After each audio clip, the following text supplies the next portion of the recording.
우리 신명기서 17장 14절로 20절까지 말씀을 우리 한 절씩 교독하겠습니다. 내가 내 하나님 여호와께서 내게 주시는 땅에 이르러 그 땅을 차지하고 거주할 때에 만일 우리도 우리 주위의 모든 민족과 같이 우리 위에 왕을 세워야겠다는 생각이 나거든 반드시 내 하나님 여호와께서 택하신 자를 내 위에서 왕으로 세울 것이며 내 위에 왕을 세우려면 내 형제 중에서 한 사람을 할 것이요 내 형제 아닌 타국인을 내 위에 세우지 말 것이며 그는 병마를 많이 두지 말 것이요 병마를 많이 얻으려고 그 백성을 애굽으로 돌아가게 하지 말 것이니 이는 여호와께서 너희에게 이르시기를 너희가 이후에는 그 길로 다시 돌아가지 말 것이라 하셨음이며 그에게 아내를 많이 두어 그의 마음이 미혹되게 하지 말 것이며 자기를 위하여 은금을 많이 쌓지 말 것이니라.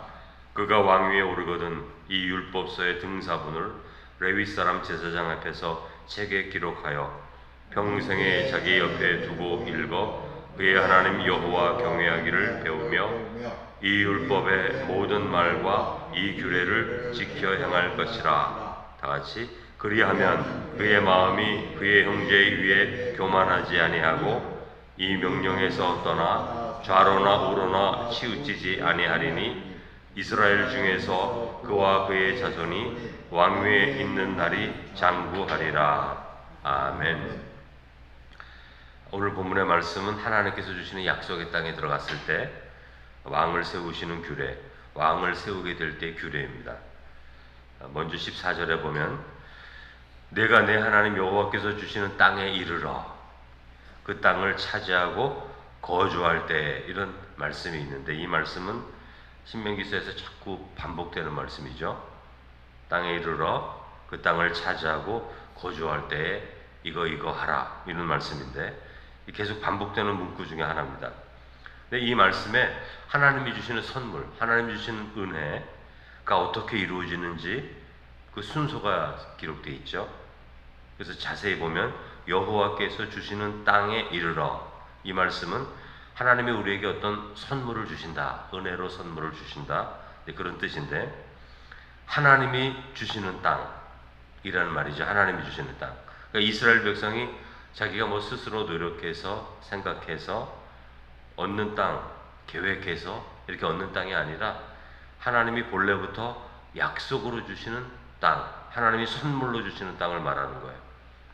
그러니까 이것은 하나님의 선물입니다. 그러니까 우리가 살아가는 동안 하나님의 선물이 있어요. 우리를 향한 약속이 있어요. 내가 너에게 이러이러한 것을 주겠다.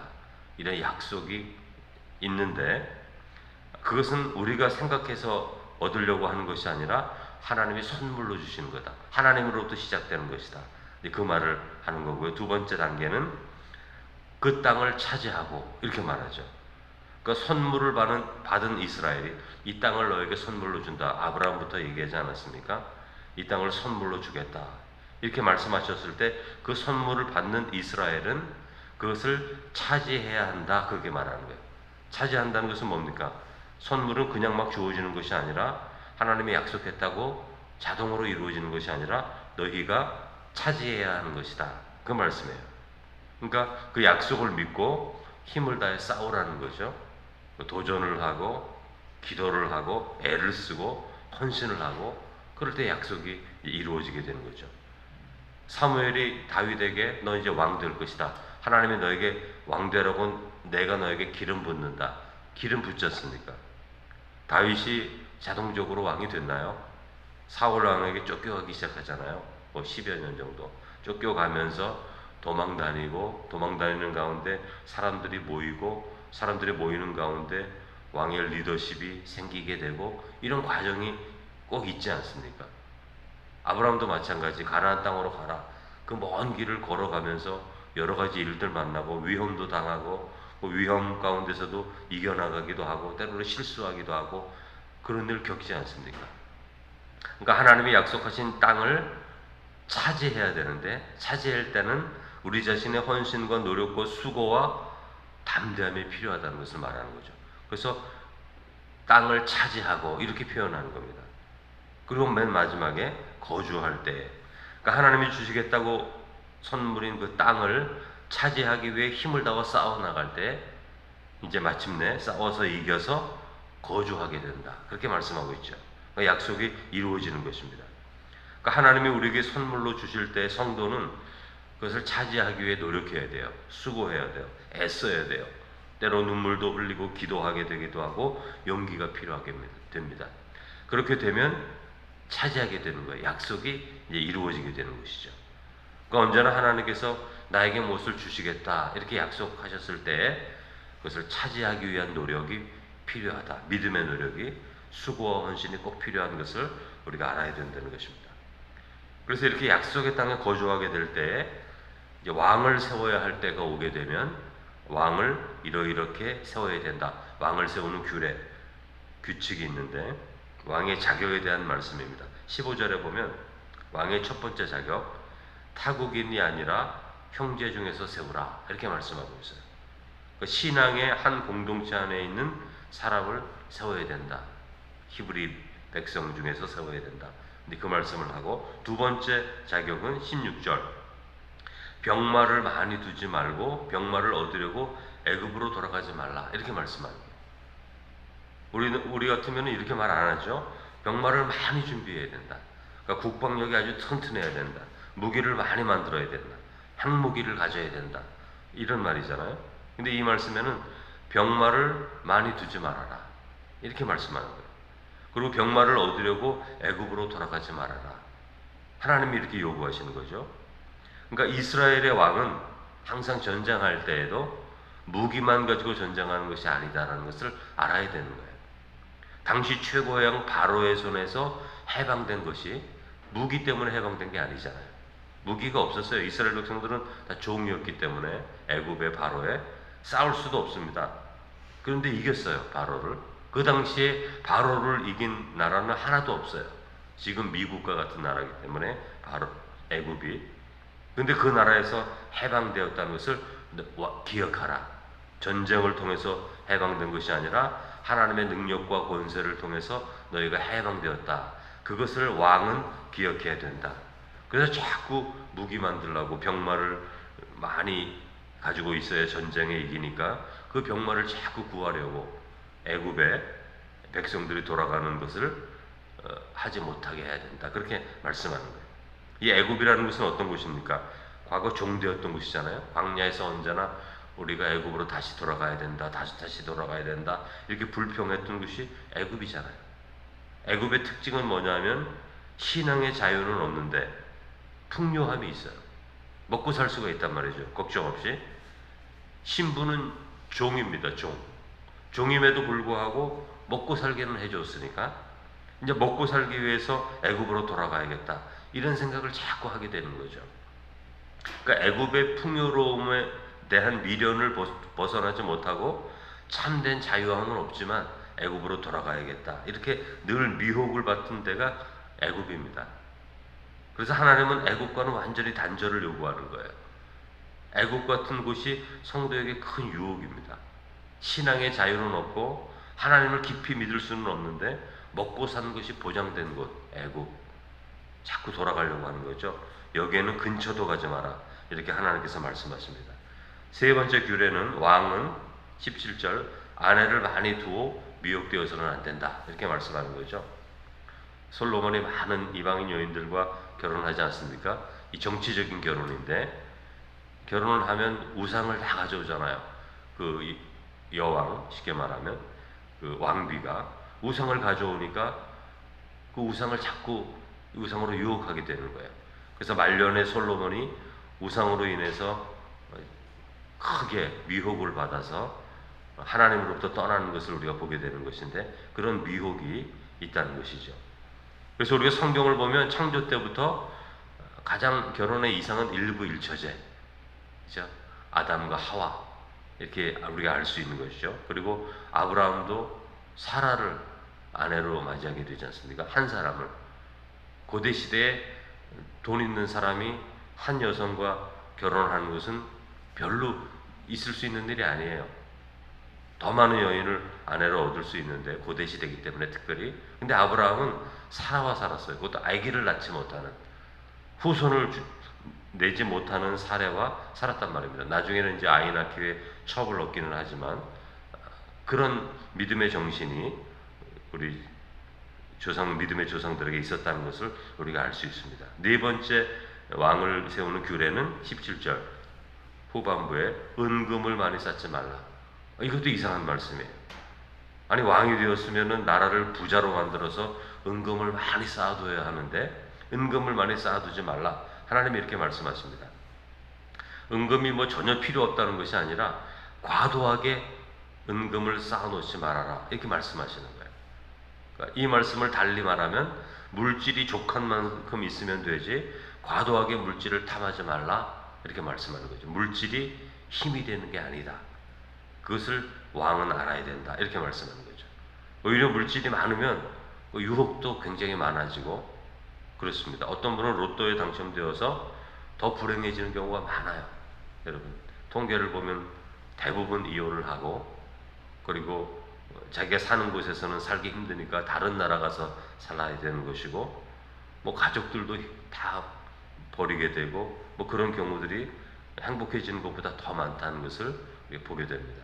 다섯 번째 규례는 좀 굉장히 특이한 규례인데요. 18절을 보면 왕이 되면 율법책을 필사하라. 필사하라. 우리가 요즘 성경 필사하잖아요. 성경 필사하라 그래 왕에게. 단지 읽는 것만이 아니라 레위 제사장 앞에서 율법책을 직접 필사하라. 쓰라. 그렇게 말하는 거예요. 그래서 19절에 그 자기가 쓴 율법책을 평생 자기 옆에 두고 하나님 경외하기를 배우라. 이렇게 왕에게 요구하는 것을 우리가 보게 됩니다. 직접 글을 쓰면서 하나님의 말씀이 무엇인지를 깨달아야 되고 자기가 직접 쓴 말씀, 율법책을 평생에 보면서 하나님의 규례와 말씀을 지켜 행하라. 이렇게 말씀을 하고 있는 거죠. 그러니까 여러분 하나님을 경외하는 것은 성경을 읽는 것으로부터 시작되는 것을 우리가 기억해야 됩니다. 하나님의 말씀을 읽을 때 무언가 깨닫게 돼요. 하나님의 뜻이 이것이구나, 이것이구나, 이것이구나 깨닫게 되죠. 하나님의 뜻을 깨닫게 되면 마음 가운데 하나님을 경외하는 마음이 생기게 되고 하나님이 기뻐하시는 일과 싫어하는 일을 분별할 수 있게 되고 선과 악을 분별할 수 있게 되고 의와 악을, 죄를 우리가 분별할 수 있게 돼요. 그럴 때 하나님을 경외하게 돼요. 두려워하는 마음이 생기죠. 하나님을 경외할 때 두 가지가 생기는데 하나는 하나님이 나를 심판하시기 때문에 두렵다. 이런 마음이 있고 또 하나는 하나님의 말씀을 순종하는 나를 끝까지 지켜주시고 복주실 것이다. 이 마음도 생기는 것이거든요. 그러니까 삶이 담대해지게 되는 것입니다. 이것이 왕을 세울 때의 규례인데 이게 여러분 세상 나라와 얼마나 다릅니까? 병마를 많이 두지 말라. 어느 정도 있어야 되는데 많이 두지 마라. 병마를 많이 두게 되면 하나님을 의지하는 것보다 자기 무기를 의지하니까 그렇게 하지 마라. 물질을 또 많이 두지 말라.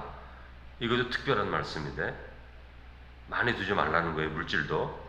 성경을 필사하여 평생 읽고 하나님 경외를 하기를 배우라. 그리하면 20절 네가 교만하지 않게 된다. 그래서 형제 위에 서지 않게 된다. 왕이라고 해서 권력이 많으니까 교만해지잖아요. 여러분 권력이 많고 물질이 많아지면 갑자기 사람이 달라집니다. 갑자기 달라져요. 때로는 평상시에는 만나면 선배님 이러다가 어떤 분은 큰 교회 담임 목사를 가게 되면 예전에는 선배님 이렇게 했던 분이 그냥 말을 막 이렇게 슬쩍슬쩍 넣기도 하고 막 그래요. 교만해지면 다 그렇게 되는 거더라고요. 돈도 많아지고 직책도 높아지고 물질도 많아지면 사람이 높아진 거예요. 그래서 교만해지더라고요. 그런데 왕일지라도 내가 이렇게 함으로써 교만하지 않아서 형제 위에 서지 않는다. 왕은 위에 있는 게 아니다. 그 말씀하는 거예요. 섬기는 자이지. 말씀에서 벗어나 좌로나 우로나 치우치지 않게 되면 그 왕위가 장구하다. 길게 될 것이다. 그렇게 말씀하시는 거예요. 그러니까 겸손한 왕을 하나님이 장구하게 세우신다. 그 말씀을 하시는 거죠.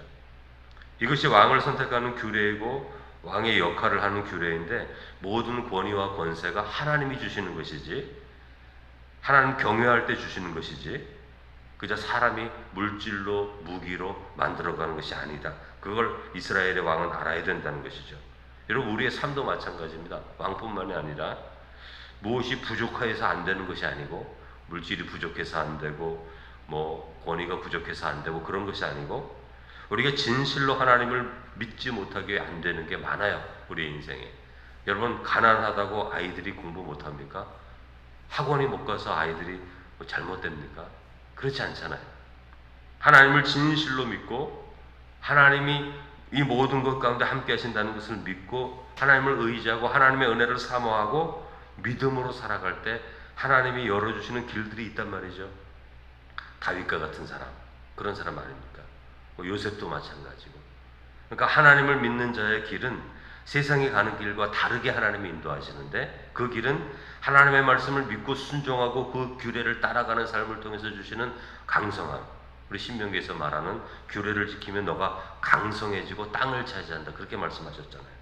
그러니까 하나님의 약속하는 길이 따로 있다고요. 이 세상 가운데 그 길을 무시하고 세상이 바라보는 길로 가다가는 힘들어지는 거예요. 이 왕들조차도. 그러므로 우리가 믿음의 삶을 살아갈 때 그런 것들을 다 무시하지는 못하죠, 여러분.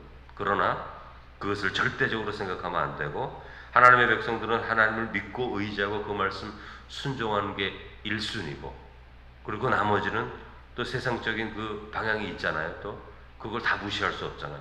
그것이 함께 갈 수 있는 거죠. 그러나 가장 중요한 것은 하나님의 인도하심을 구하는 것이 가장 중요하다.